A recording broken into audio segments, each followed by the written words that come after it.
Fabulous. Thank you, darling. Happy New Year, Rosary. Happy New Year, my honey. It's like we get to spend that together, so that's really, really nice. As you know, I just love Victor. I love his music. I know you do as well. So it's just a pleasure whenever he is here with us. Let's just give him another. Yeah. Thank you, guys. So you'll see the title of this talk is Survival of the Fittest. When I initially thought of this talk, I thought about, we talk about intentions and not resolutions.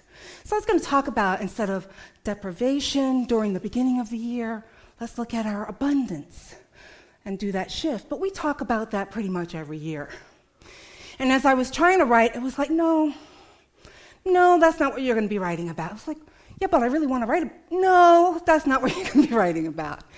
So what came up for me is that as we talk about our resolutions or our intentions, we usually talk about it as an individual. And what I want to do is I want to talk about it as a community, as unity of Lawrence. So, you know me and my research. I started off with, where did New Year's Eve even come up? Who thought of this idea? And it started, a really long time ago, about 4,000 years ago with the Babylonians. And they celebrated New Year's Eve. And how they did it is that they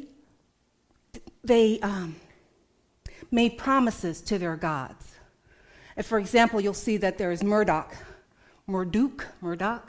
who's one of the Babylonian gods.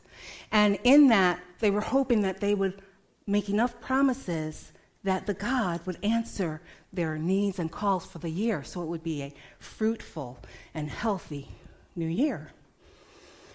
But it wasn't January 1st that they did this. Do you know when it was? Nope, close. It's one of those, though. April 21st. Close. March. It's the spring equinox, right? The spring equinox. Notice how all of our holidays have something to do with taking over from the pagan rites, right, and rituals. Or farming, that's what it's about, yes. So it was in March, and it wasn't until the Roman Empire, Julius Caesar, that it started to shift to January 1st as he changed the calendar, because the calendar that they were using was so inaccurate at that time. So even though the Roman Empire was pretty much on January 1st, the rest of the communities were not. And it wasn't until 1582 with Pope Gregory, the Gregorian calendar, that it really became, that it really became something that's widespread in the Western culture, that January 1st is New Year's Eve. Oh, so that's okay. And then I thought, well, what do we do? We have so many different traditions on New Year's Eve. And of course, I started with the foods, because, food is in everything, right? First one that I thought of was grapes, the green grapes. That tradition actually comes from Spain. And you're supposed to eat 12 of them as soon as you can once the new year strikes. Why do you think there are 12? One for each month, fabulous, right? And it would give you good luck. Every year my mom calls, are you eating your grapes? Every year without fail. So it's kind of funny. And I have no idea where she got that from, but it's just been in my whole childhood. The next one are black-eyed peas and collard greens. And those are from the south of the U.S., that tradition comes in, and it's about prosperity, so that you're eating that in the first day, and you're encouraging prosperity into your life. The other one that kind of follows that is rice, which is from India, that also is about prosperity. Now, for us, when I was growing up, we always had the black-eyed peas, rice, and collards on January 1st for bringing in and ushering in prosperity. So that was one of our traditions that we had. We actually combined the rice and the peas together. And then there's champagne. There's a tradition in Russia in which they will write a note of what they wish for the year. They will then burn that note. And the ashes they will put into the flute, pour champagne in it, and then drink it to ensure that their wish will be fulfilled throughout the year. Another one is fish. Fish is about moving forward. It's about abundance, right? And then we have non-food traditions, such as fireworks, right? We use fireworks a lot, and of course that comes from China, and that was supposed to eliminate any darkness and evil forces that were around. So that's where that first comes from. And we do a lot of noise with the noisemakers and the blowing, and that's just thank you. That's just saying goodbye, so long to the old, welcoming in the new. And then there's this phrase called out like a lion, in like a lamb, right? Out like a lion, in like a lamb. And that's that good old catchphrase where it's like, if you're having a really bad, crappy end of year, you know it's going to get better in the beginning of the year. And we have the threshold. This is a Scottish tradition in which it was really important who was coming through crossing your door to your home on January 1st. Good luck would be if pregnant women came and crossed the threshold, because that would be abundance and fertility. Anyone whose birth January 1st is considered good luck and prosperity. So those are the things that they would encourage for people to cross their threshold to give them good luck through the year. And then the last one that we do an awful lot of is the kiss. We are always trying to smooch on someone right at the stroke of midnight, aren't we, on New Year's Eve? Why do we do that? Well, what did you say? It's nice? It's nice. Yeah. Well, it is nice. And the tradition is that whoever we're kissing is who we will be kissing throughout the year. Another take on that is that even whoever we are kissing, we're inviting love and kisses throughout the year. So those are the two takes on that particular custom. So I'm sure you're now going to be really careful about who you're kissing on New Year's Eve. But where did the resolutions come from? Where did that come from? Once again, it came from the Babylonians, who would look at what they accomplished through the year and then plan for the next year. And so I thought that we would do it here at UCOL. What did we do in 2016? We did quite a bit. Bonita, it's driving me crazy that your thing is down. It's driving me crazy. I'm looking at it and I'm just like, do I say anything or do I not? I had to. Thank you.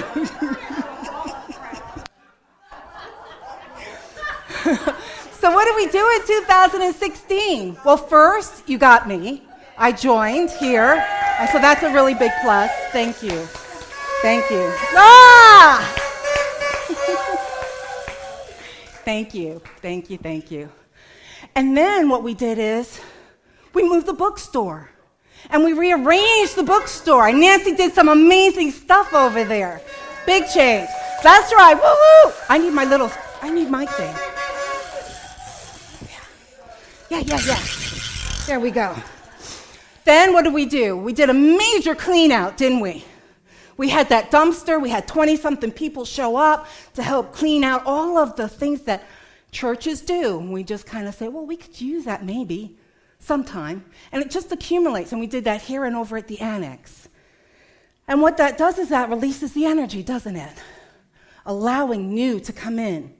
Then we changed our music program a little bit. And it's still in change. It's still evolving.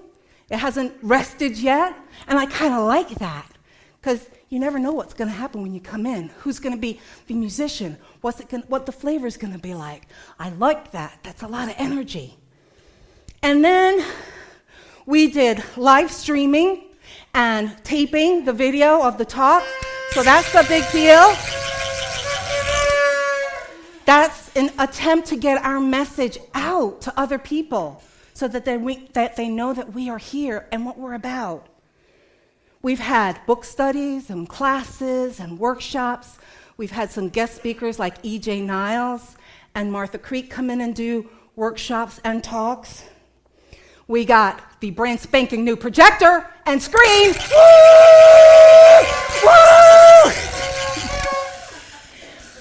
And then something phenomenal happened a couple of weeks ago. We had a choir. Kelly Hunt and you guys in the house.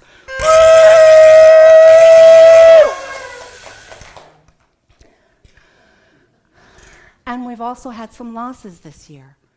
2 of our main spiritual beings of light passed on this year.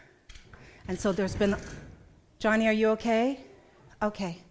There's been a lot of grieving and shifting and looking at how are we a community without those 2 lights in our presence. We've also had some lessons in 2006. We learned that spiritual bypassing is really spiritual malpractice. And when I talk about spiritual bypassing, what I'm saying is, if we do not allow ourselves to feel all the feelings and embrace them, no matter what we're going through, and just jump to it's all good, God's got it all, it's all wonderful, that's spiritual bypassing. If we look at someone else's journey and make a judgment about their spiritual journey, that is spiritual bypassing, spiritual malpractice. You get it? We've talked about that throughout the year.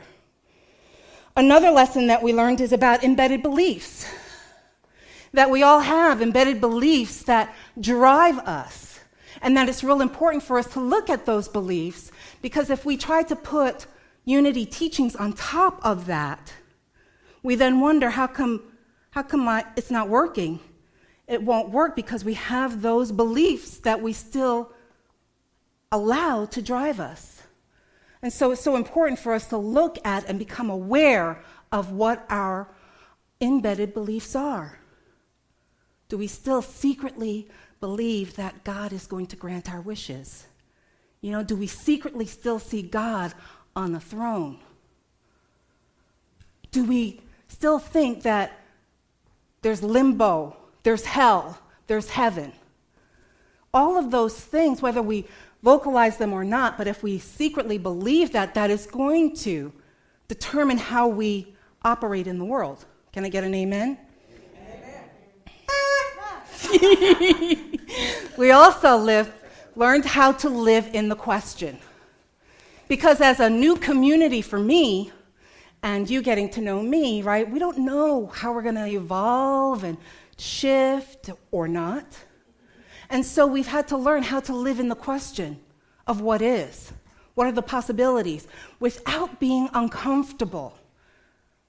It's okay to not know and be comfortable in that not knowing. We've also learned that we are each the vibration of God. As we dealt with that study from I Am the Word, we did a big study on that. I did a sermon series. We had a book group on that emphasized that. We also learned that there are no others, meaning there are no Republicans, there are no Democrats. Yeah, there are no Republicans, there are no Democrats. Thank you. Why do I say that? I get blank looks now. I got blank looks from you guys. Why am I saying that? It's true. Why? We're all one. We're all one. Thank you. And we do have parts of the other in ourselves. So there is no push against or resistance of. And we've also learned that shadow work is a requirement for us to heal not only ourselves and our lives, but our communities and this planet. Because we can see what unhealed shadow work looks like right now, right? All of that is bubbling up right now. The hatred, the racism, the knots, the you're less than, all of that is bubbled up into the mainstream. We haven't done enough of our shadow work. All right, so then it's like, what do we do? UCOL 2017. Normally, the minister sits down end of the year and goes, well, I think I'll plan it out. I don't think that's part of a community. I think a community is people saying what they need. what they want to see more of, what they want to see less of, what's important to them, what's the direction that their journey is, and what help they need. And so that's the process that I want us to do today. So I'm going to ask Victor to play the meditation song, prepare us for meditation, and then I'm going to take you into a meditation that then elicits you to come up and write, what do you want to see at Unity of Lawrence? And don't say a fun community, because that's not tangible. I want specific things, detailed things. A joyous community? No. Why? Because what does that mean? How does that look? How does that manifest out into this community? Do you understand what I'm asking for? Yes. Okay, thank you, Victor.